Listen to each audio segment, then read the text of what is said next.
할렐루야. 3월 6일 복된 주일입니다. 오늘 본문은 레위기 5장 1절서부터 13절까지의 말씀입니다. 세상의 상식으로는 별 문제 될 것이 없는 행위라도 하나님 앞에서는 죄가 되는 경우가 많이 있습니다. 세상의 기준과 하나님의 기준이 다르기 때문에 그렇습니다.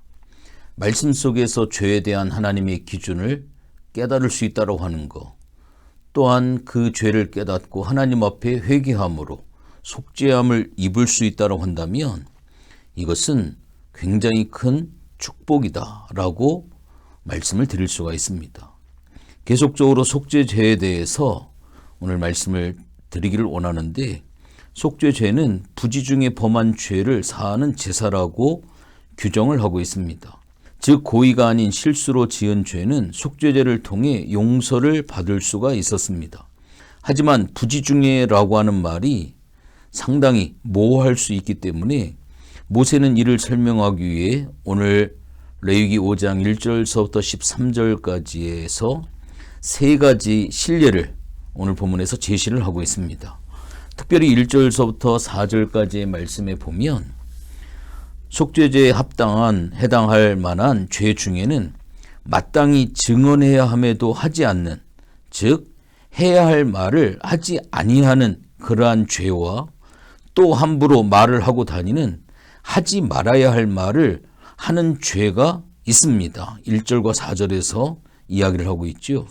이런 경우 대부분 그 심각성을 잘 깨닫지 못하거나 우발적으로 행하는 경우가 많기 때문에 속죄죄를 드려야 하는 경우로 분류를 하고 있습니다.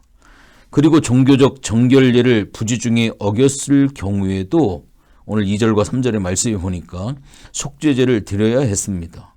의도하지 않게 또는 피치 못할 사정으로 시체를 만졌거나 더러운 것에 접촉했을 경우에도 속죄죄를 드려야 했습니다.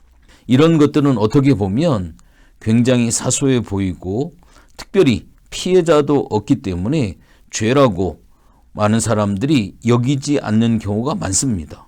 그러나 레위기에서 계속적으로 내가 거룩하니 너희도 거룩하라라고 하는 대주제 앞에 거룩한 삶을 요구받는 이스라엘 백성에게는 이 역시 속죄죄를 드려 사함을 입어야 할 분명한 죄였습니다. 이처럼 하나님의 백성에게는 사소한 것이라 할지라도 세상의 기준이 아닌 하나님의 기준에 맞추어 보았을 때 떳떳하지 못한 것이 있어서는 안 된다라고 하는 것을 분명히 이야기를 하고 있습니다. 또한 5절부터 10절까지 말씀 보면 속죄죄에 해당하는 죄의 경우 자기의 잘못을 인정하고 성소에서 제물을 바침으로써 그 대가를 반드시 지불을 해야만 합니다.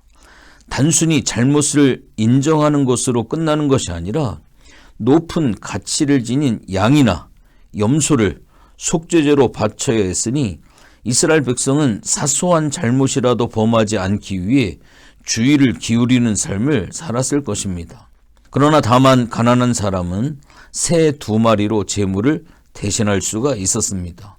시대는 다르지만 예수님 시대의 새 2마리를 한 아사리온 16분의 1 데나리온에 살 수 있었던 것에 미루어 보면서 하루 품삯의 16분의 1 정도로 속죄죄를 드릴 수가 있었습니다. 그러나 가난하다라고 해서 제사가 면제되지는 않습니다.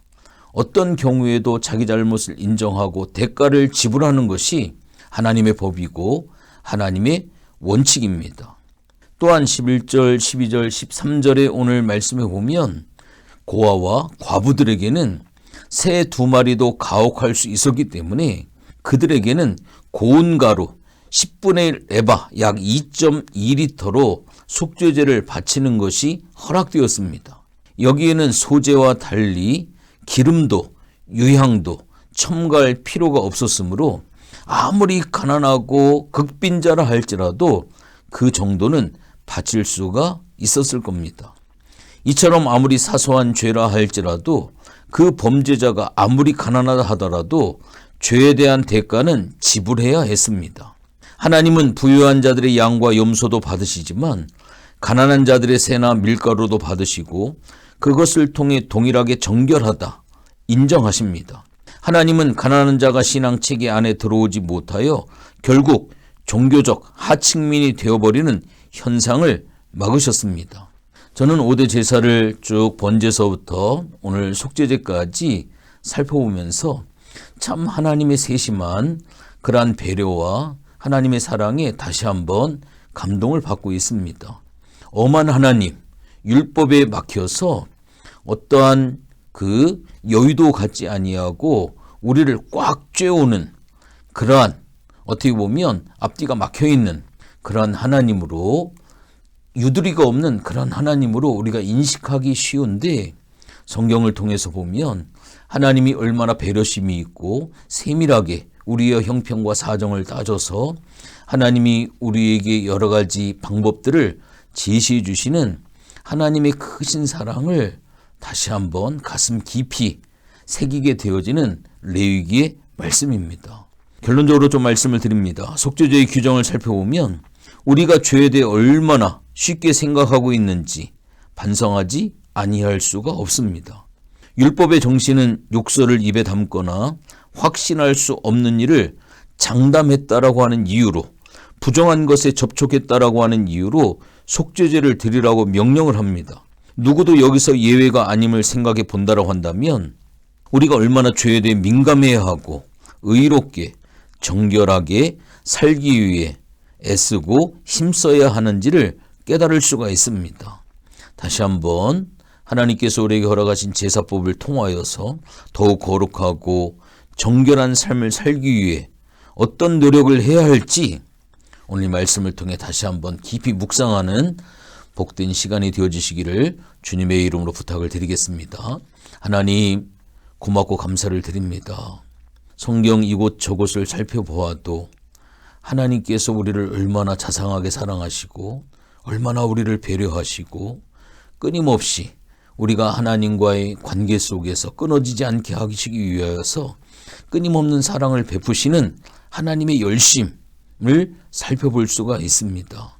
구약의 제사법을 통하여서 하나님과의 관계를 회복하기를 원하셨던 하나님, 오늘날 예수 그리스도를 통해 선포되어지는 말씀을 통해 하나님 앞에 더 가까이 나아올 수 있도록 하나님과의 바른 관계를 통하여서 하나님께서 우리에게 허락해 주신 참된 복의 역사를 마음껏 누릴 수 있도록 은혜를 베풀어 가시는 하나님의 깊은 사랑, 하나님의 넓은 사랑, 하나님의 높은 사랑을 다시 한번 깨닫는 복된 시간으로 인도하여 주시옵소서. 복된 주일입니다. 오늘도 선포되어지는 하나님의 생명의 말씀을 통하여서 오늘도 다시 한번 우리를 살피게 하게 하시고 더욱더 하나님 앞에 나아가는 귀한 시간 되어질 수 있도록 도와 주시옵소서. 감사를 드리며 예수님의 이름으로 기도했습니다. 아멘.